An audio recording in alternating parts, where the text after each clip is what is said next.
श्रीवेङ्कटाचलपते तव सुप्रभातम् कन्दर्पदर्पहर सुन्दर दिव्यमूर्ते। हरिः ॐ उभावामिन्द्राग्नी आहुवध्या उभाराधसः सहमाधगध्यैः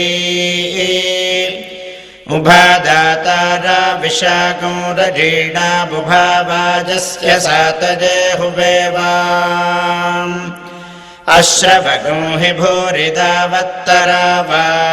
द्विजामातुरुतवाघास्त्यालात् अथा सोमस्य प्रजतिरुवभ्यामिन्द्राग्ने स्तोमञ्जनयामि नव्यम्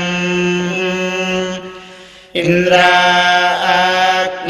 वतिं पुरोदासपत्नीरधूनुतम् साकमेकेन कर्मणा शुचिन्